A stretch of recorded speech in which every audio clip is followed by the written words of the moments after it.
கர்த்தருடைய பரிசுத்த நாமத்திற்கு மகிமை உண்டாவதாக. இன்றைய நாளிலே ஒரு புதிய பாடத்திட்டத்தின் மூலமாக நாம் தேவனுடைய வார்த்தையை தியானிக்க இருக்கிறோம். 7 steps to victory. வெற்றியை காண்பதற்குண்டான 7 நிலைகள் என்கிற தலைப்பு. அமெரிக்க ஐக்கிய தேசம் கொலராடோ மாகாணத்தை சேர்ந்த தேவதாசர்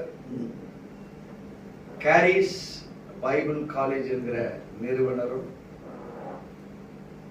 அதனுடைய பிரசிடென்ட்டுமாய் இருக்கக்கூடிய ஆண்ட்ரூ உமெக் அவருடைய டீச்சிங்ஸ்ல இருந்து நாம் எடுத்து நம்ம தேசத்தின் காரியங்களுக்காகவும் நாம் எந்த நிலையில் இருக்கிறோமோ அந்த நிலையில் வெற்றி பெறுவதற்காகவும் இந்த பாடத்திட்டம் மூலமாக நாம் இந்த உலகத்தை வெற்றி காண போகிறோம்.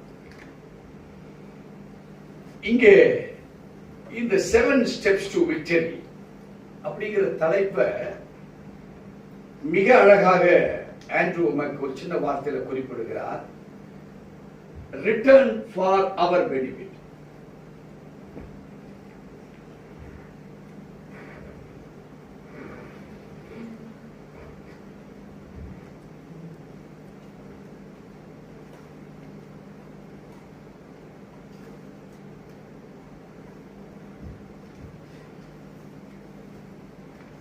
இது யாருக்காக எழுதப்பட்டிருக்கு? நம்முடைய ஆதாயத்திற்காக, நம்முடைய ஆசீர்வாதங்களுக்காக.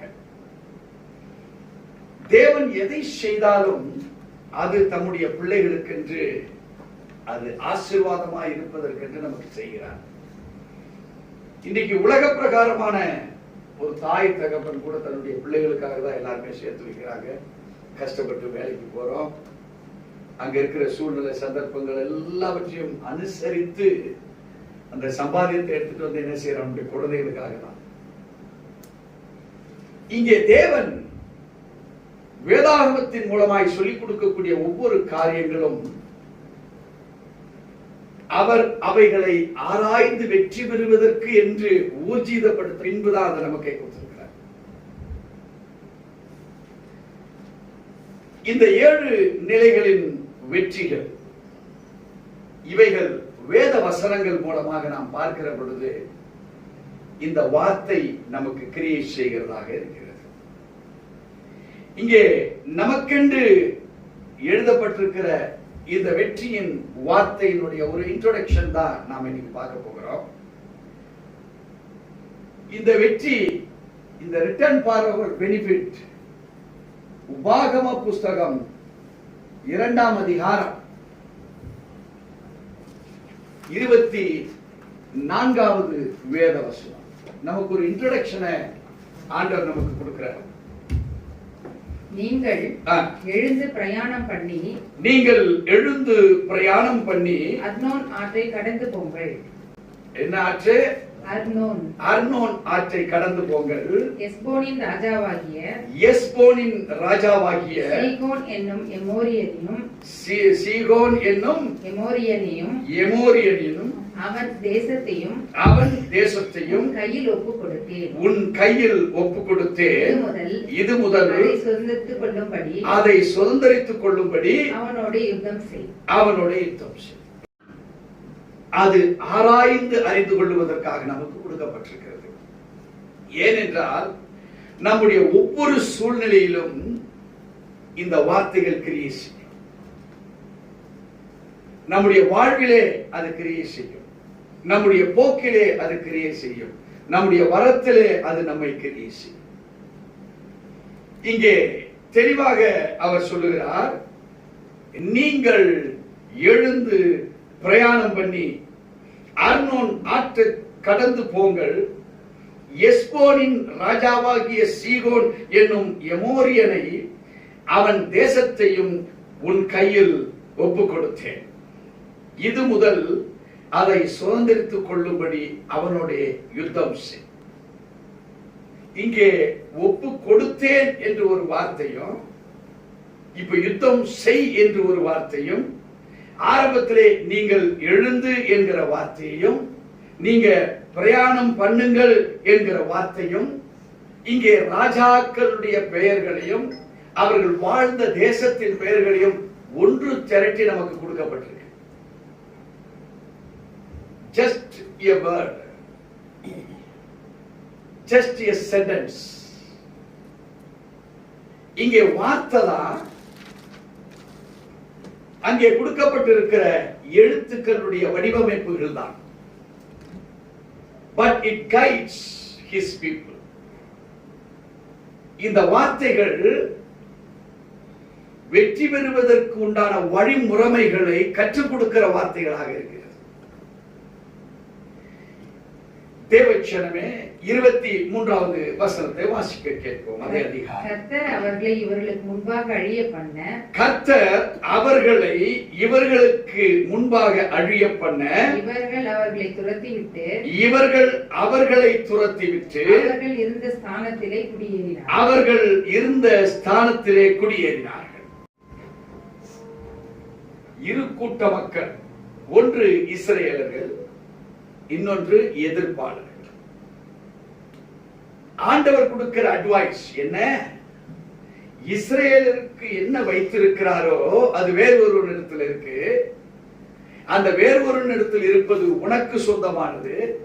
உனக்கு சொந்தமானதை நீ பெற்றுக்கொள்ளும் அளவும் அதை நான் உன் கையில் கொடுப்பதற்கு நான் உன்னோட கூட பேசிக் கொண்டிருக்கிறேன். இப்போ நம்ம ஸ்தானம், நம்முடைய லெவல்ஸ், நம்முடைய மெஷர், நாம் பெற வேண்டிய அநேக காரியங்கள், நாம் வெற்றி பெற வேண்டிய அநேக காரியங்கள், நம்ம எல்லாருமே பல படுதோல்வியில் இருக்கிறோம், போராட்டங்களை சந்தித்துக் கொண்டிருக்கிறோம்.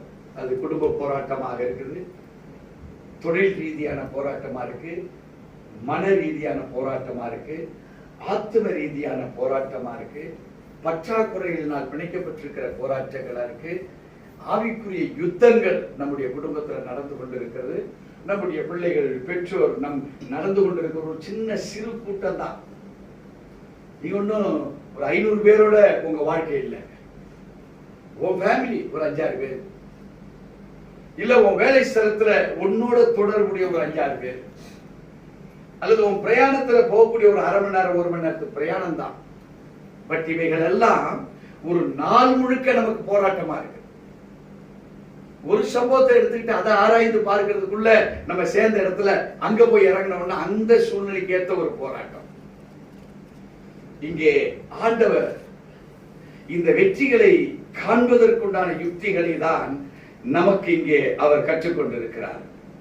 தேவச்சனமே, இங்கே இந்த ஒரு பேசேஜ்ல, இது 24வது வசனத்துல, நீங்கள் எழுந்து பிரயாணம் பண்ணி அர்னோன் ஆற்றை கடந்து போங்கள், எஸ்போனின் ராஜாவாகிய சீகோன் என்னும் எமோரியனை அவன் தேசத்தையும் உன் கையில் ஒப்பு கொடுத்தேன், இது முதல் அதை சுதந்திரித்துக் கொள்ளும்படி அவனுடைய யுத்தம் செய். இதுல 7 நிலைகளான கோட்பாடுகள் கொடுக்கப்பட்டன. ஜஸ்ட் உபாகம் 2:24 7 நிலைகளை தேவன் தம்முடைய ஜனங்களுக்கு என்று வைத்திருக்கிறார். அருமையான தேவ ஜனமே, இந்த 7 நிலைகள் அன்றைய காலகட்டங்கள். கிறிஸ்து பிறந்து நமக்கு இப்ப 2000 வருஷம் முடிஞ்சு போய்கிட்டு இருக்கிறோம். அவருக்கு முன்பாக ஆபிரகாம் வரையில் 2000 ஆண்டுகள், ஆபிரகாமுக்கு முன்பாக ஆதாம் வரைக்கும் ஒரு 2000 ஆண்டுகள், 6000 ஆண்டு காலங்கள் இந்த உலகம் உருவாக்கப்பட்டு நாம் கடந்த நிலையிலே இன்றைக்கு வாழ்ந்து கொண்டிருக்கிறோம். இங்கே உபாகமத்தில் மோசேக்கு கொடுக்கப்பட்ட வார்த்தைகள், மோசையினால் தேவனுடைய அறிவுரையின்படி எழுதப்பட்ட வார்த்தைகள். ஆனாலும் உனக்கு எனக்கு என்ன தேவை இருக்கு? வெற்றி தேவையுள்ளதா? நம்முடைய வாழ்க்கையில நம்ம ஒவ்வொரு நாளும் போராட்டம் தான். It is the skill winning over many difficulties. நாம் பல சாதனைக்குண்டான பிரச்சனைகளையும் போராட்டங்களையும் சந்திக்க வேண்டிய ஸ்கில் நமக்கு தேவை. ஓ ஸ்கில், உனக்கு கொடுக்கப்பட்டிருக்கிற தாளந்துகள், வரங்கள், கனிகளை கொண்டு தேவ சமூகத்தில் பெற்றிருக்கிற இவைகளை தேவனுக்கு சாட்சியாய் மாற்றுவதற்கு தான் உன்னையும் என்னையும் அவருடைய சாயல்ல அவர் நம்மளை கொண்டு வந்திருக்கிறார். விசுவாசிக்கிறீங்களா? நீங்க ஆண்டரை வெற்றி பெற முடியாது. தேவன் வெறும் மனுஷனி. சூனியமும் மாந்திரிகங்களும் அசுத்த ஆவிகளும் அதுக்கு 6000 ஆண்டுகளுக்கு மேல அதனுடைய ஏஜ். ஆனா உன் ஏஜ் மிஞ்சி போனா 30, 40, 50, 60 அவ்வளவுதான். இந்த 60 ஆண்டு காலங்கள்ல பாதி தூக்கத்துல செலவு பண்ணிட்டேன். மீதி 30 ஆண்டுகள் குழந்தை பருவம் 15 வருஷம் செலவு பண்ணி முடிச்சுட்டேன். மீதி விழித்துக் கொண்டிருக்கிற 15 ஆண்டுகள் இந்த வேதாகமத்தை பத்தி நீ அறிஞ்சிருக்கிறியான்னு பார்த்தனா நமக்கு ஒண்ணுமே தெரியாது. ஏன்னா நம்ம வேதத்தை எல்லா புஸ்தகத்தை படிக்கிற மாதிரி தான் படிக்கிறோம். என்ன இது ஒரு வேத புஸ்தகம் என்று ஒரு மைண்ட்ல வச்சுக்கிட்டு படிக்கிறோம். ஆனா அது உனக்கு வெற்றிக்காக பல ஆண்டு காலங்களுக்கு முன்பாக எழுதப்பட்ட வார்த்தை, மோசேக்கு கொடுக்கப்பட்ட வார்த்தை. இந்த வார்த்தையில எனக்கு என்ன இருக்கு என்பதை ஆராய்ந்து அறிகிற ஒரு தேவனுடைய பிள்ளையார் தான் the word will speak to that individual. யார் அதை இந்த உணர்வோடு வாசிக்கிறார்களோ அது அவர்களுடைய நிலையை சீர்படுத்துவதற்கு அது அவங்களுக்கு கற்றுக் கொடுக்கும். ஒருவேளை வெறும் வாசிப்பு என்றால் அதை வாசித்து முடிச்சிருவோம் செகண்டுக்குள்ள. உபாகமம் 2:24 7 நிலைகள் வெற்றியை காண்பதற்கு. இது கொடுக்கப்பட்ட காலம் என்ன? மோசேயின் காலங்கள்ல. எகிப்து தேசத்திலிருந்து அடிமைத்தனங்கள் முடிந்து அவங்க பிரயாணம் பண்ணி வருகிறார்கள். அங்கே கொடுக்கப்பட்ட வார்த்தை தான் இன்னைக்கு உனக்கும் எனக்கு சமமா இருக்கும். ஏனென்றால் அவர் நேற்றும் இன்றும் என்றும் மாறாதவர். எபிரேயர் 13:8 சொல்லுகிறது. அவர் மாறாதவர் என்றால் இந்த வார்த்தை என்னைக்கு கொடுக்கப்பட்டதோ அன்றைய நாளைக்கு அது ஒரு வெற்றிக்கு கொடுக்கப்பட்டிருக்குமானால் இன்றைய நாளைக்கு நீ இதை வாசித்து இதுல உனக்கு என்னன்னு இருக்கு ஆராய்ந்து அதை நீ கண்டுபிடிப்பாயானால் அது உன்னுடைய வெற்றிக்கும் அது மாறுகிறது. So the instruction will also work to us. இந்த கொடுக்கப்பட்டிருக்கிற வேத வார்த்தையின் ஆய்வுகள் ஆராய்ந்து பார்க்கிற நிலை உன்னுடைய வெற்றிக்கும் அது வழிகாட்டியா இருக்குது. அது மாத்திரமல்ல, there is no respecter of persons. இது உனக்காக ஒண்ணு, அவருக்காக ஒண்ணு, இவர் எனக்கு வேண்டப்பட்டவர் அவனுக்கு வேண்டாதவர் அப்படி என்று இங்கே தேவன் பேசவில்லை. அங்க மனிதர்களை கொண்டு மனிதர்கள் கொடுக்கிற மரியாதை ஒண்ணுதான், மதிப்பு ஒண்ணுதான், வகையாய் பார்க்கிறது ஒண்ணுதான், அவர் நம்மை கௌரவிப்பதும் ஒண்ணுதான், அவர் நம்மை ஆதரிப்பதும் ஒரே மாதிரி தான். அவர் நம்மை பார்க்கிறது எல்லாருமே நம்மள ஒரு வித்தியாசம் எல்லாம் அவர் பார்க்கவில்லை. ரோமருக்கு எழுதின நிருபம் 2ஆம் அதிகாரம் 11வது வசனம் சொல்லுகிறது, தேவனிடத்தில் பட்சபாதம் இல்லை என்று சொல்லி. There is no respecter of persons with Lord. தேவனுக்குள்ளாக அவர் சிறந்தவர் சிறப்பு இல்லாதவர் என்கிற காரியத்துல அவர் பார்க்கிறவராகவே இல்லை. அன்றைக்கு கற்றுக் கொடுத்தது தம்முடைய ஜனங்களுக்கு, இன்றைக்கு இந்த வசனத்தை பேசுவாமானால் அது கற்றுக் கொடுப்பது இன்றைக்கு உனக்கும் எனக்கும் என்று வேதம் சொல்லுகிறது.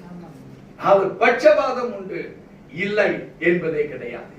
டோட்டலா அவருக்குள்ள இருக்கிற ஒரே கான்செப்ட் பட்சபாதம் சுத்தமா கிடையாது. அன்னைக்கு தஞ்சனங்களுக்காக பேசினாரே, இன்னைக்கு நமக்கும் பேசுறாரா? அன்னைக்கு என்ன பேசினாரோ ஒரு மெஷரும் மட்டும் மாறல, அவர் நமக்காக பேசிக் கொடுத்தார். தேவச்சனமே, இன்னைக்கு இவைகள் எல்லாம் இந்த வேதாகமத்தில் பங்கு பெற்றிருக்கிறது.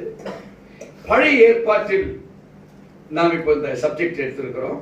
இந்த பழைய ஏற்பாட்டில் ஒன்று ஜனங்கள்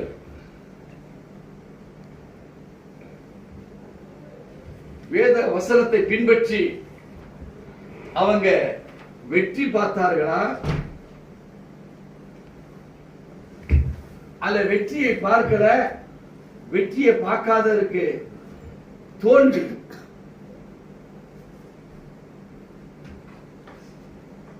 அதனுடைய காரணங்கள் என்ன?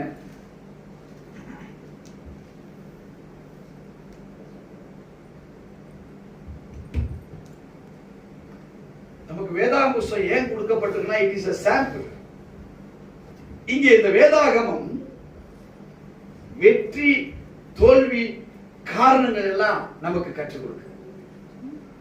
நீங்க தனி மனிதனா உங்களுக்குள்ள இருக்கிற தோல்வி எதனால உங்களுக்கு தெரியாது. வெற்றி எதனால உங்களுக்கு தெரியாது. காரணங்கள், அந்த வெற்றிக்கு உண்டானது எது எது தெரியாது. காரணங்கள் தோல்விக்கு எது எது என்று நமக்கு தெரியாது. ஆனால் வேதம் நமக்கு பல நிலைகளில் இந்த வேதாந்தத்தில் அங்கும் இங்குமாக நமக்கு சொல்லப்பட்டிருக்கு. ஏன்னா பிசாசு அதை பிடிச்சி வெற்றி பெற்றக்கூடாது, நம்முடைய வெற்றியை தடை செய்திடக்கூடாது. இப்ப நாம சரியா இருந்து இந்த 7 நிலைகளை கற்றுக்கொள்ளுகிற இப்போ இன்ட்ரோடக்ஷன் நம்ம போயிட்டு இருக்கோம். இந்த இன்ட்ரோடக்ஷனை நம்ம சரியா புரிஞ்சு கொண்டோமானால் நாம் வெற்றியை மிக எளிமையான ஒரு நிலையில் நம்ம கொண்டு போயிடலாம். இங்கே what are the victory, what are all the defect, what are all the reasons for the deficiency, இவைகளை வேதாகம ரீதியாக நாம் பார்க்க போகிறோம். 1 கொரிந்தியர் புஸ்தகம்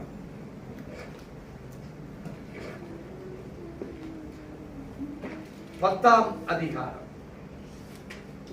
1 கொரிந்தியர் புஸ்தகம் 10ஆம் அதிகாரம் நாம் தியானிக்கும்படியாய் தேவன் நாம் கற்றுக்கொள்ள வேண்டிய காரியங்களை குறித்து பழைய ஏற்பாட்டின் சம்பவங்கள் புதிய ஏற்பாட்டில் எப்படியாய் குறிக்கப்பட்டிருக்கிறது. We are living in the covenant of Lord Jesus Christ. We are living our life with the blood covenant of Lord Jesus Christ. தேவன் நமக்கு ரத்தம் சிந்தப்பட்டதினாலே ஒரு புதிய உடன்படிக்கை மனிதர்களாக நாம் இருக்கிறோம். ஓல்டு டெஸ்டமென்ட் ஒரு விதமா போச்சு, பட் கிரைஸ்ட் நமக்காக பலியானதற்கு பிற்பாடு ரத்தம் சிந்தப்பட்டிருக்கு. ரோமர் 8:1-2 வசனத்தை வாசித்து நம்ம இங்க வரலாம். ரோமர் 8ஆம் அதிகாரம் 1-2 வசனத்தை வாசிப்போம். ஆனபடியால் கிறிஸ்து இயேசுவுக்குட்பட்டவர்களாயிருந்து மாம்சத்தின்படி நடவாமல் ஆவியின்படி நடக்கிறவர்களுக்கு ஆக்கினை தீர்ப்பில்லை. அருமையான தேவச்சனமே, if you are in troubleshooted life, நீங்கள் கட்டப்பட்டிருக்கிற பிரச்சனைக்குரிய வாழ்வில் இருக்கிறீங்களா? அதுக்கு வெற்றியை காணலையா? அதுல இருந்து வெளியே வர முடியலையா? நீங்க வேத படிக்கிறேன், துதி ஆராதனை செய்யறேன், தசம்பா கொடுக்கிறேன், காணிக்க கொடுக்கிறேன், சபைக்கு வர எல்லாம் சரிதான். ஆனா வேதம் சொல்லுது கிறிஸ்து இயேசுவுக்குட்பட்டவர்களாய் இருந்து. அவருக்குள்ள இருக்கிறீங்களா? இல்ல அவரை பார்த்துக்கிட்டு இருக்கிறீங்களா? மருந்து கொடுக்கப்பட்டிருக்கு உங்க வியாதி, மருந்த பார்த்துக்கிட்டு இருந்தீங்கன்னா உங்க வியாதி குணமாகாது. மருந்து பாட்டில திறந்தீங்கன்னா உங்க வியாதி குணமாகாது. மருந்து திறந்தா இருக்குது, அப்படியே வச்சிட்டீங்க, உங்க வியாதி குணமாகாது. இந்த மருந்த என்ன டைமிங்ல குடிக்க சொல்லியிருக்கு, எப்போ கொடுக்க சொல்லியிருக்கு, அந்த நேரம் காலத்தை கொண்டுதான். ஒருவேளை எக்ஸ்பைரி ஆகி போயிருக்கும், இந்த மருந்து என்ன செய்திருக்கு, அதனுடைய டேட்டு முடிஞ்சு போச்சு, ஆனா வாங்கி இருக்கிற நீ இத குடிச்சா இருக்கிற அந்த நிலை இன்னும் மோசமான நிலை கூட போயிடலாம். சோ இந்த மருந்து சரியான மருந்தா இருந்து அதை நீ உட்கொள்ளுவாயானால் அப்பதான் அந்த வியாதி சுகமா. இங்க ஆண்டவருடைய வார்த்தை சொல்லுது, ஆனபடியால் உன் வெற்றிக்கு தேவைகள் அநேகம் உண்டு, கடைபிடிக்க வேண்டியவைகள் அநேகம் உண்டு. ஆனபடியால் கிறிஸ்து இயேசுவுக்குட்பட்டவர்களாய் இருந்து மாம்சத்தின்படி நடவாமல் ஆவியின்படி நடக்கிறவர்களுக்கு தான் ஆக்கினை தீர்ப்பில்லை. கிறிஸ்தவர் என்று சொல்லுவோம் நம்ம, ஆனா கிறிஸ்துவுக்குள் இல்லை. கிறிஸ்தவன் என்று சொல்லுவோம், மாம்சத்துக்குரியவைகளை தான் நாம செய்துகிட்டு இருப்போம். ஆண்டவர் சொல்றாரு அவனுக்கு ஆக்கினை தீர்ப்பு இருக்கு. You may read the 7 steps to victory. அதை படிக்கலாம். அது கிறிஸ்துவுக்கு உட்பட்டது உனக்குள்ள இருக்குதா? 7 steps வாசித்தது படித்ததுனால அது உன் வாழ்க்கையில வெற்றி வந்தது you must be in with Christ. கிறிஸ்துவுக்குள்ள இருந்து மாம்சத்தின்படி நடக்கல, ஆவியின்படி நடந்தா ஆக்கின தீர்ப்பு இல்ல. ஆவியின்படி நடக்கல, நான் மாம்சத்தின்படி நடந்தா ஆக்கின தீர்ப்பு. விளங்குதுங்களா? இதைத்தான் வலியுறுத்தினார். யாருக்கு? இஸ்ரேல் ஜனங்களுக்கு. 400 வருஷம் அவங்க எங்க இருக்கிறாங்க?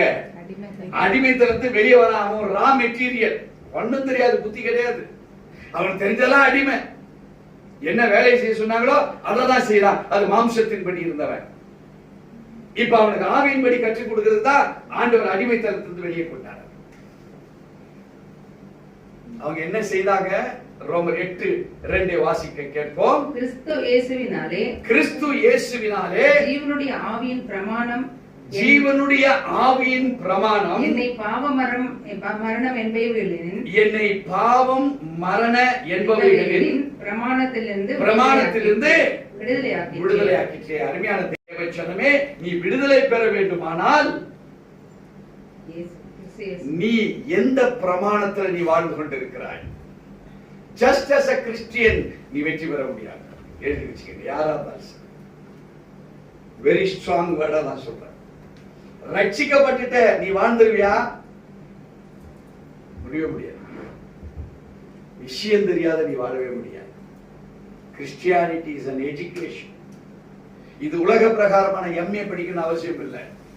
பட் வேத வார்த்தைகளை உன் இருதயத்தில் how you receive. It doesn't mean that you have to be as an educated person. நீங்கள் படித்த அறிவாளியா இருக்க வேண்டும் என்கிற அவசியமே கிடையாது. Because the Holy Spirit teaches us. ஓர் ரகத்துக்கு ஏற்றபடி நீ படிப்பறிவு உள்ளவனா, படிப்பறிவு இல்லாதவனா, தெளிந்த புத்தி உள்ளவனா, தெளிந்த புத்தி இல்லாதவனா, எல்லாத்துக்கும் சமமாய் நடத்துகிறவர் தான் இங்கே பரிசுத்த ஆவியானவர். மிக தெளிவாய் சொல்லுகிறார். நீங்க இந்த வசனத்தை கத்துக்கிறது நீங்க ஒன்னும் PhD முடிச்சுட்டு வர வேண்டாம், இல்ல பேரட்ல படிப்பு படிச்சுட்டு வர வேண்டிய அவசியம் இல்லை. இங்கே தெளிவாய் சொல்லுகிறது, கிறிஸ்து இயேசுவினாலே ஜீவனுடைய ஆவியின் பிரமாணம் என்னை பாவம் மரணம் என்பவைகளின் பிரமாணத்திலிருந்து என்னை விடுதலையாக்கிச்சு. கிறிஸ்துவுக்குள் இருந்து கொண்டு நீ செய்யக்கூடிய பாவ பிரமாணம் இருக்குமானால் நீங்க நல்ல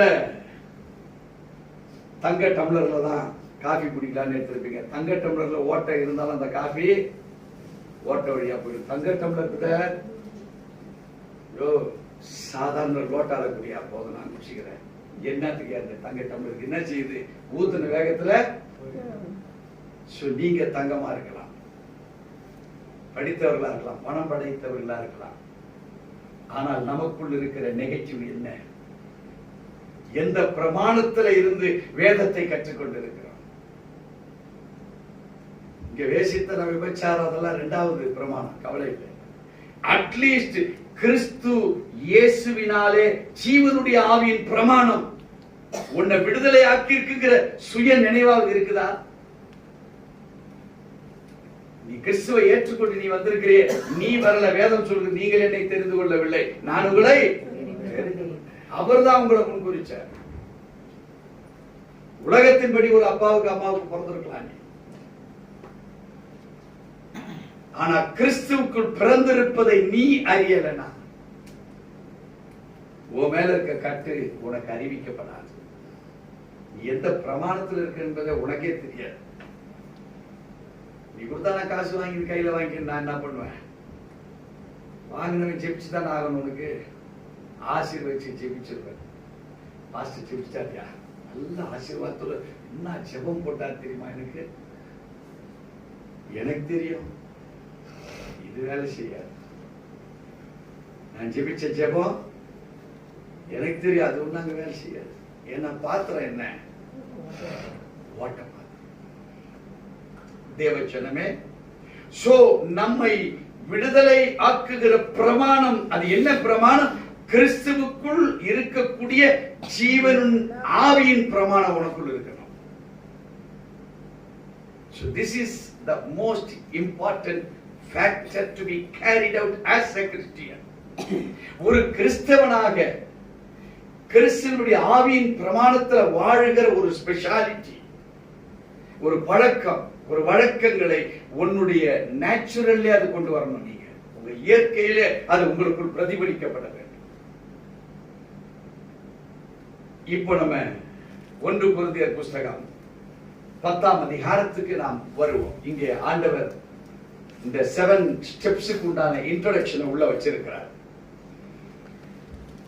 சோ ஒரு பெரிய ஒரு லிட்ரேச்சர் பகுதி, இது ஸ்பிரிச்சுவல் பகுதி. இதை நம்ம அறிந்தாதான் வெற்றிகளுடைய ஆரம்பம், சுவை எங்க இருக்கு, அது மகத்துவம் எங்க இருக்கு, அந்த பொக்கிஷம் எங்க இருக்கு, எந்த விதையை எந்த நிலத்துல போடணும். நெல் விளையிற இடத்துல வேற விதைகளை போட்டா நெல்ல போடாது, விளைச்சல் கொடுக்காது. ஒரு ஆர்டினரி பயிர் விளையிற இடத்துல அங்க கொண்டு போய் நெல்ல போட்டீங்கன்னா அந்த மண் வேற, இந்த மண் வேற. நெல் விளைகிற மண்ணுடைய ஸ்பெஷாலிட்டி என்னன்னா தண்ணி நிற்கும். 1 வாரம் 2 வாரம் நீர் பாய்ச்சி வச்சிட்டீங்கன்னா அந்த தண்ணி நிற்கும். அது அந்த மண்ணினுடைய குவாலிட்டி. நெல் செடிக்கு தண்ணி நின்று ஆகணும். வேற ஏதாவது செடிக்கு போட்டீங்கன்னா தண்ணி நிக்கிற அளவுக்கு அழுகி அந்த செடி கீழே விழும். ஆனா நெல் கீழே விழ. சோ தேவச்சனமே, where I stand, as I am standing on the perfect place, நான் எங்க நிக்கிறேன்? நான் சரியான இடத்துல தான் நிக்கிறேனா? நான் சரியான பயிராக இருக்கிறேனா? என்ன நம்மளே ஆராயாம நாம் வெற்றிகளை பெற முடியாது. So God describes, அவர் நமக்கு கற்றுக் கொடுக்கிறார், அதை விரிவுபடுத்தி உனக்கும் எனக்கும் சொல்லிக் கொடுக்கிறார் இந்த காரியங்களை. இதை கற்றுக்கொள்ளுகிற அந்த ஆவியின் ஜீவனுள்ள பிரமாணத்துக்குள்ள நாம உள்ள போக போகதான் இந்த சரீரம் அவர் சாயலை பெற்றுக்கொள்ள முடியும். இதுவரை நீ என்ன சாப்பிடுறியோ அந்த சரீரம் தான் வேர்வை கூட நாத்தம் அடிக்குது. இங்க நல்லா கறியும் மீன் துண்டு பாருங்க, அடுத்த நாள் சும்மா கம கம கமக என்ன வாசனை வரும்? அந்த மீன் வாசனை தான் வருது பாடியில். என்ன சாப்பிட்டீங்களோ தெரியுது, என்ன சென்ட் அடிச்சீங்களோ அது வெளியே தெரியுது. இது சரீர பிரகாரமாய் ஆத்ம ரீதியாக என்ன, எது, எங்க, எப்போ, இதை அறிந்து கொண்டு நாம் செயல்படுகிற பொழுது we need a victory. நமக்கு தேவை ஒரு வெற்றி. அந்த வெற்றியை அது கொண்டு வந்து நம்ம கையில சேர்க்குது. அல்லேலூயா. இப்போ நாம் தியானிப்போம், வாசிக்க கேட்போம். 1 கொரிந்தியர் புஸ்தகம் 10ஆம் அதிகாரம் பக்கம் 235 புதிய ஏற்பாட்டின் புஸ்தகத்திலே வாசிக்க கேட்போம். இப்படி இருக்க சகோதரரே, நீங்கள் எவைகளை அறிய வேண்டும் என்று இருக்கிறேன் என்றால், நம்முடைய பிதாக்கள் எல்லோரும் மேகத்துக்கு கீழாய் இருந்தார்கள், எல்லோரும் சமுத்திரத்தின் வழியே நடந்து வந்தார்கள். இங்கே ஆண்டவர் ரொம்ப ஒரு அருமையா ஒரு இன்ட்ரோடக்ஷன் பாயிண்ட் நமக்கு கற்றுக் கொடுக்கிறார். நம்முடைய முன்னோர்கள் எப்படி இருந்தார்கள், எங்க இருந்தாங்க, எப்படி அவங்க கடந்து வருகிறார் என்பதை இந்த 1வது வேத வசனம் நமக்கு கற்றுக் கொடுக்கிறது. இங்க தெளிவா சொல்லுது, நீ ரட்சிக்கப்பட்டிருக்கிற. You have been given the power of salvation. உங்களுக்கு ரட்சிப்பின் வல்லமை உங்களுக்கு கொடுக்கப்பட்டிருக்கு. அந்த வல்லமையிலே நீங்க மாறப்பட்டு கிறிஸ்துவை ஏற்றுக்கொண்டவர்களாய் வந்திருக்கிறீங்க. இப்ப உங்களை பார்த்து சொல்லுது, இப்படி இருக்க சகோதரரே, நீங்கள் எவைகளை அறிய வேண்டும் என்று இருக்கிறேன் என்றார். அந்த சொல்றாரு, ரட்சிக்கப்பட்ட நீங்க ரட்சிப்போட இருக்க விரும்புறீங்களா, இல்ல அடுத்த ஸ்டெப் எவைகளை அறிய வேண்டும் என்று நான் இருக்கிறேன் என்று பரிசுத்த ஆவியானவர் அப்போஸ்தலனாகிய பவுலை கொண்டு நமக்கு டீச் பண்றார். நமக்கு நடந்தது தெரியாது. இங்க சொல்றாரு, இப்படி இருக்க சகோதரரே, நீங்கள் எவைகளை அறிய வேண்டும் என்று இருக்கிறேன் என்றால், நம்முடைய பிதாக்கள் எல்லாரும் மேகத்துக்கு கீழாய் இருந்தார்கள், எல்லாரும் சமுத்திர வழியாய் நடந்து போனார்கள். சொல்றாரு, இந்த சமுத்திரம் வேற ஒண்ணும் இல்லாது, செங்கடல். அது வழியாக நீங்க தான் எகிப்திலிருந்து கடந்து போனீங்க. வாசிக்க கேட்போம். எல்லாரும் மோசேக்குள்ளாக மேகத்தினாலும் சமுத்திரத்தினாலும் ஞானஸ்நானம் பண்ணப்பட்டார்கள். பாருங்க, பழைய ஏற்பாட்டுல ஞானஸ்நானம் நடந்திருக்கா? நடந்திருக்கு. இப்போ அந்த சமுத்திர வழியாய் நடந்து போனாங்க. சமுத்திரம் தண்ணி படல, ஆனா இவருக்கு மேல இருக்கு சமுத்திரம். செங்கடல் பிரிக்கப்பட்டு எல்லாம் நடந்து போறாங்க. இங்கே வேதம் சொல்லுது, மோசேக்குள்ளாக மேகத்தினாலும் சமுத்திராலும் ஞானஸ்நானம் பண்ணப்பட்டார். அவங்க கடந்து போகிற வழியிலே தண்ணி, மேல மேகம், அவர்கள் ஞானஸ்நானம் பண்ணப்பட்டார்கள் என்று வேதம் சொல்கிறது. வாசிக்க கேட்போம். எல்லாரும் ஒரே ஞான போஜனத்தை புசித்தார்கள். எல்லோரும் ஒரே ஞான போதத்தை புசித்தார்கள். தேவனால் தேர்ந்தெடுக்கப்பட்ட அந்த 6 லட்சம் புருஷர்கள். இன்னைக்கு திருச்சபை நம்ம சபையில ஒரு செய்தி நடக்கும், வேற சபையில வேற செய்தி நடக்கும். ஆனால் அன்றைக்கு அவர் சொல்றாரு, அந்த திரளான கூட்டத்துக்கு மோசேயை கொண்டு அவர் என்ன செய்தாரா? ஒரே போஜனம், அந்த ஞான போஜனம். The teaching was only one. அந்த ஞான போஜனம் தேவனை குறித்ததாக. வாசிக்க கேட்போம். எல்லாரும் ஒரே ஞான பானத்தை குடித்தார்கள். எல்லாரும் ஒரே ஞான பானத்தை குடித்தார்கள். தண்ணி கிடைக்க வேண்டும் என்றால் எங்க கிடைக்குதோ தண்ணி, அந்த ஒரே தண்ணி தான் 6 லட்சம் பேர் புருஷர்களும் குழந்தைகளும் மாடுகளும் ஆடுகளும் வயதானவர்களும் அந்த ஒரே தண்ணியை தான் குடித்தாங்க. வாசிக்க கேட்போம். எப்படியெனில் அவர்களோட கூட சென்ற ஞான கன்மலையின் தண்ணீரை குடித்தார்கள். ஞான கன்மலையின் தண்ணீரை குடித்தார்கள். அந்த கன்மலை கிறிஸ்து. அந்த கன்மலை கிறிஸ்துவே. வேதம் சொல்லுது, கிறிஸ்து அன்னைக்கே இருந்திருக்கிறார். அவருடைய வார்த்தை அன்றைக்கே இருந்திருக்கு. அவருடைய மகிமை அன்றைக்கே இருந்திருக்கு. ஒரே பரிசுத்த இரத்தத்தினாலே கழுவப்பட்டவர்களாய் இருக்கிற நாம அன்றைக்கு ஒரே கண்மலையாய் இருக்கிற கிறிஸ்துவின் தண்ணீரை அவங்க என்ன பண்ணிருக்காங்க? கொடுத்திருக்கிறாங்க. அந்த வல்லமை அவங்களுக்குள்ள இருந்து, அந்த வல்லமை அவர் கொடுத்திருக்கிறார் எல்லாருக்குமா. அங்க எந்த பாகுபாடு இல்லை. சோ ஒரு வேதத்தை அறிந்து கொள்ளுகிற பொழுது, how was the past, நம்முடைய பின் பகுதி எப்படியாக இருந்தது, கடந்து வந்து இப்ப நம்முடைய பகுதி எப்படியாக இருக்கிறது. தொடர்ந்து வாசிக்க கேட்போம். அப்படி இருந்தும் அவர்களில் அதிகமான பேர்களிடத்தில் தேவன் பிரியமாய் இருந்ததில்லை. இப்பதான் நோட் பண்ற பாயிண்ட் உள்ளவர். அவர் எப்படிப்பட்டவரா இருந்தாரு? ஞானஸ்நானத்தை கொடுத்தார். கீழே சமுத்திரம், மேல மேகம் கொடுத்திருக்கிறார். அப்படின்னா மேகம்னா என்னன்னா, it was being ordered by the Father. This water represents the Holy Spirit. எந்த வேர்டை நம்பி போனாங்களோ, it was Jesus. They had the water. The water na கன்மலை. அவர் யாரு? கிறிஸ்து.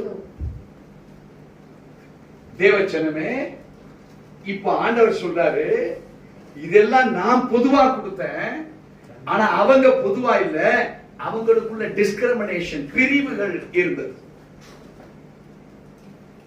அந்த பிரிவுகள்ல என்ன தாண்டி வாழ்ந்தவங்க மேல நான் பிரியமா? இப்போ இது ஒருவேளை மோசேயின் காலங்கள்ல நடந்ததுக்கு போலவே இன்னைக்கு ஆண்டவர் எல்லாரும் மேல பிரியமா தான் இருக்கிறாரு. அவர் பிரியமா தான் கொடுக்கிறாரு. அந்த கண்மலை தான் கிறிஸ்துவ நாம அடிச்சு அவர் என்ன பண்ணி இருக்கிறோம்? சிலுவையில சுமக்க வச்சு அவரை காலி பண்ணி இருக்கிறோம். மோசே காலங்கள் இருந்த அறிவு ஞானத்தை காட்டிலும் 2000 ஆண்டுகளுக்கு முன்பாக ஞான வளர்ச்சி இருந்தது, அறிவு வளர்ச்சி இருந்தது. பாப்பிரோஸ் என்கிற பேப்பர் தயார் பண்ண கம்பெனியை நாங்க பார்த்தோம். ஆனா ஆரம்பத்தில் இல்ல, தோல் சுருள்ல எழுதப்பட்டதுதான். சோ விஞ்ஞான வளர்ச்சி இருக்குது, அறிவு வளர்ச்சி இருக்குது. அதை காட்டிலும் இன்றைக்கு இந்த 2024ஆம் ஆண்டுல இன்னும் அதிகமான வளர்ச்சி இருக்கு. ஆனா இன்னும் நம்ம பிரியம் இல்லாதவர்களாய் அவருக்கு இருந்து கொண்டிருக்கிறோம். அப்போ வேதம் அன்னைக்கு என்ன சொல்லுச்சோ அதே வேதம் இன்னைக்கு சொல்லுது, எனக்கு பிரியமானவர்கள் காணவில்லை. வாசிக்க கேட்போம். ஆதலால் வனாந்தரத்திலே அவர்கள் அழிக்கப்பட்டார்கள். என்னாச்சு? அழிக்கப்பட்டார்கள். எதனால? 5வது வசனத்துடைய பகுதியில் இருந்து வாசிக்கிற, அப்படி இருந்தும் அவர்களில் அதிகமான பேர்களிடத்தில், நல்லா கவனிக்கணும் வார்த்தையை, அப்படி இருந்தும் அதிகமான பேர்களிடத்தில் என்ன நடந்துதான்? தேவன் பிரியமாய் இருந்ததில்லை. ஆதலால் வனாந்திரத்திலே அவர்கள் they were destroyed. தேவஜனமே, நம்ம ஸ்தானம் அழிக்கப்பட்ட ஸ்தானத்துக்கு போயிடக்கூடாது. நம்ம ஸ்தானம் தேவன் காண்பித்த அந்த கண்மலையை நம்ம எட்டி வச்சிடக்கூடாது. அந்த கண்மலை யாரு? கிறிஸ்து. இங்கே தெளிவாய் சொல்லுகிறது வேதம். இருக்கிறவங்க நீங்க எடுத்து பார்க்கலாம். எல்லாரும் ஒரே ஞானபானத்தை குடித்தார்கள். இங்கே 5வது வசனம் சொல்லுது, அப்படி ஒரே ஞானபானத்தை குடித்தவர்கள் அப்படி இருந்தும் அவர்களில் அதிகமான பேர்களிடத்தில் தேவன் பிரியமாய் இருந்ததில்லை. ஆதலால் வனாந்தரத்தில் அவர்கள் அழிக்கப்பட்டார். ஒருவேளை வெற்றி தெரியலையா? ஒருவேளை கற்றுக்கொள்ளலையா? ஒருவேளை கற்றுக்கொண்டு நிராகரித்தாங்களா ஆண்டவரை? புரியுதுங்களா? ஒண்ணும் தெரியலையா? தெரியல. இல்ல கற்றுக்கொள்ளலையா? தெரியல. அல்லது கற்றுக்கொண்டு ஆண்டவரை நிராகரித்தாங்களா? ஆனா ஒண்ணு சொல்லுத, அநேகர் தேவனை அறியவில்லை. இப்ப நம்ம இன்ட்ரோடக்ஷன்ல தான் இருக்கோம். நம்ம இன்னும் 7 ஸ்டெப்ஸ்க்கு ஆரம்பிக்கல. 7 ஸ்டெப்ஸுடைய அவசியத்தை நமக்கு ஒரு மண்ணை பதமிட்டு அதுக்கப்புறம் தான் செடியை நட்ட முடியாது. மண் பதனிடாத உழாத ஒரு விதையை சும்மா அப்படி மண் உள்ள நட்ட முடியும். சோ நாம் இந்த ஜனங்களுடைய போக்குடைய வெற்றியா தோல்வியா அதனுடைய காரணங்கள் என்னன்னு அறிந்தாதான் நீங்க உங்க வாழ்க்கையை செட் பண்ணிட முடியும். எங்க கோளாறு என்பதை நீங்க மற்றவர்களுடைய காரியங்கள் அறிந்தாதான் அந்த கோளாறு உங்கள்கிட்ட இருக்கான்னு நீங்க அதை ஒப்பிட்டு பார்த்துக்கொள்ள முடியும்.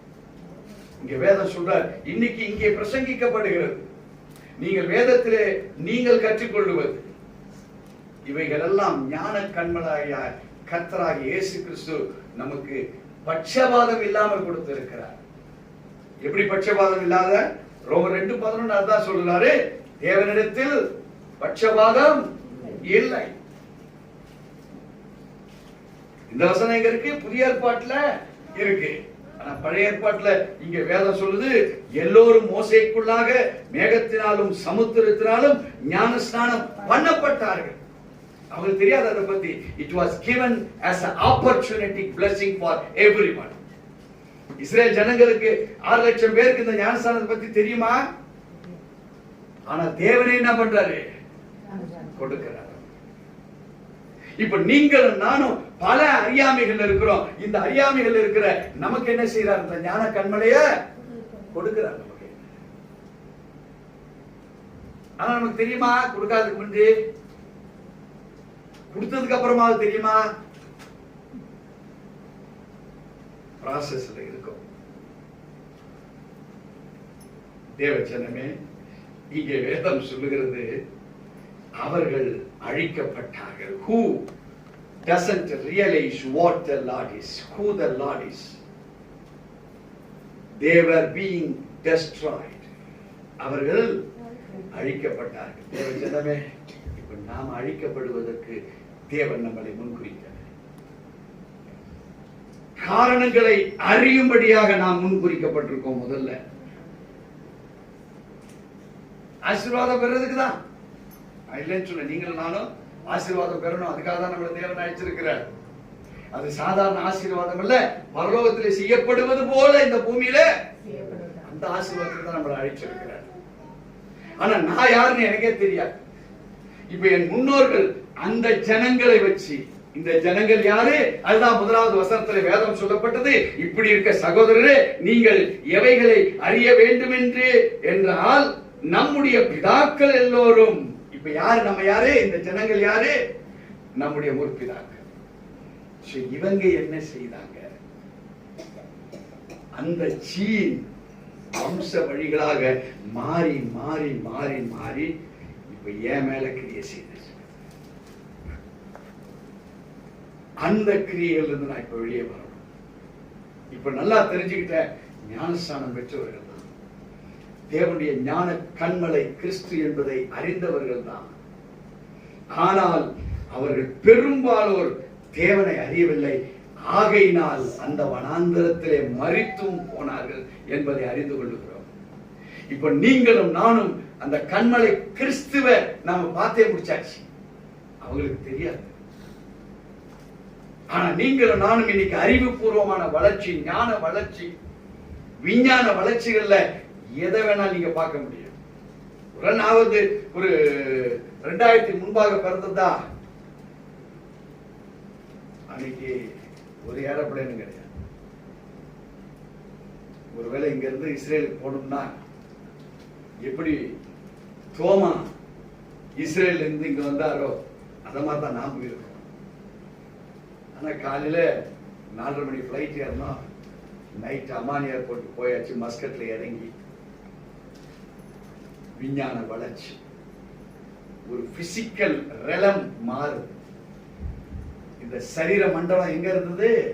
இந்தியா சென்னை ஏர்போர்ட்ல இருந்த இந்த சரீர மண்டலம் ஒரு மஸ்கட் என்கிற அந்த தேசத்தில் இந்த சரீரம் இறங்கி மறுபடியும் அன்னைக்கு இரவே ஜோர்டான் என்கிற அந்த தேசத்தில் இந்த சரீரம் போய் இறங்கிடுச்சு.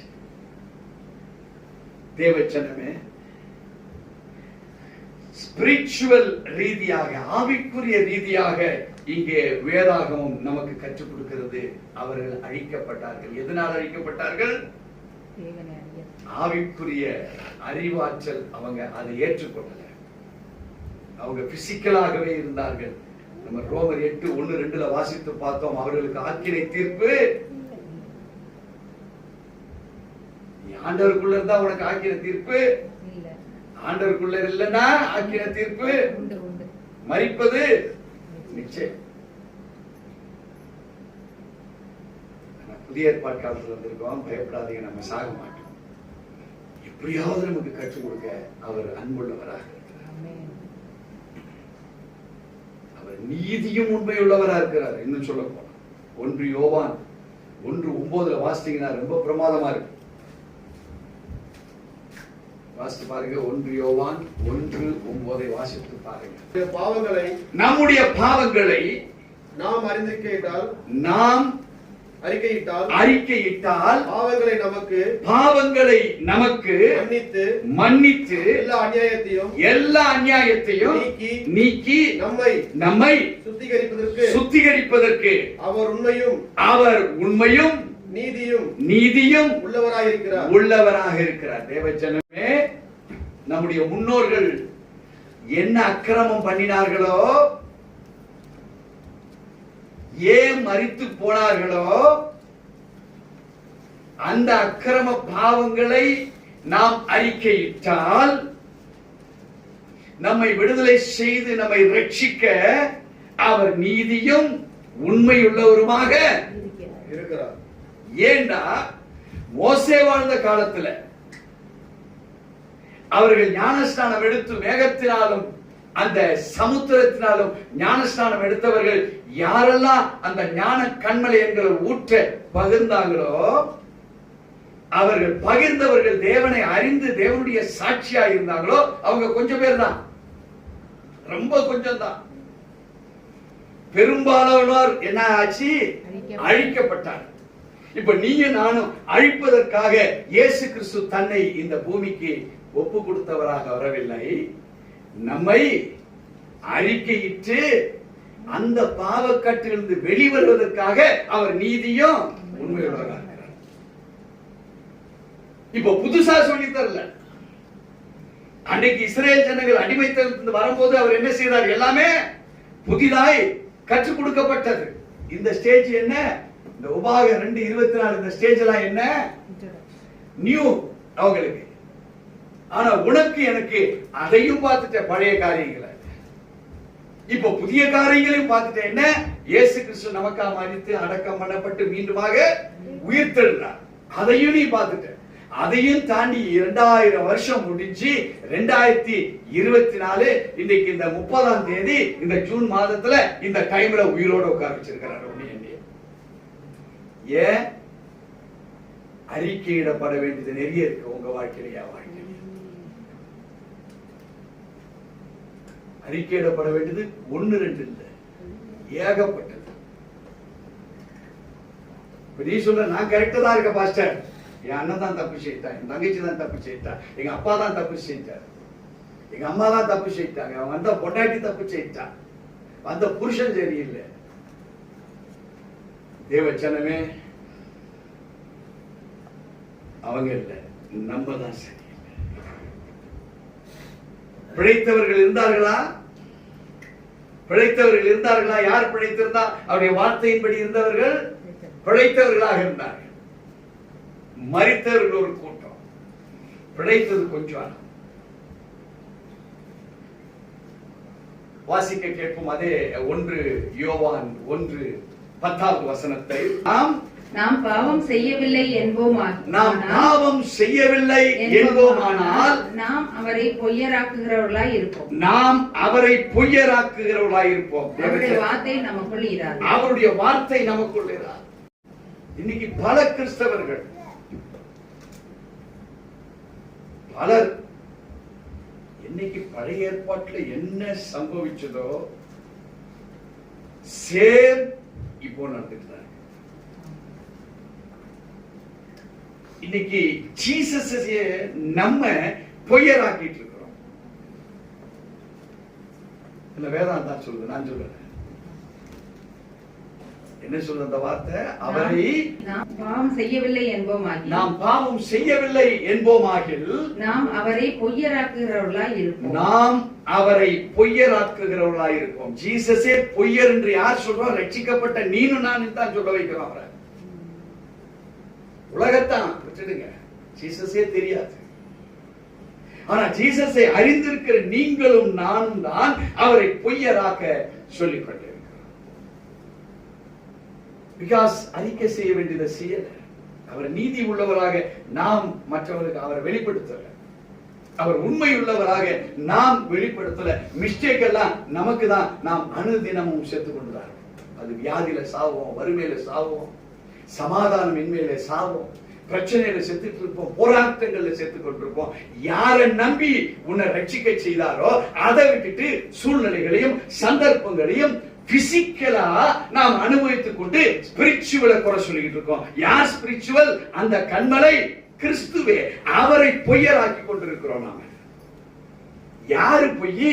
நீ எந்த பிரமாணத்தில் இருக்கிற? ஆவியின் பிரமாணத்தில் இருக்கிறியா இல்ல மாம்ச பிரமாணத்தில் இருக்கிறியா? மாம்ச பிரமாணத்தில் இருந்து கொண்டு ஆவியின் பிரமாணம் என்ன பாதுகாக்கலன்னு நம்ம அவரை பொய்யராக்கிட்டு இருக்கிறோம்.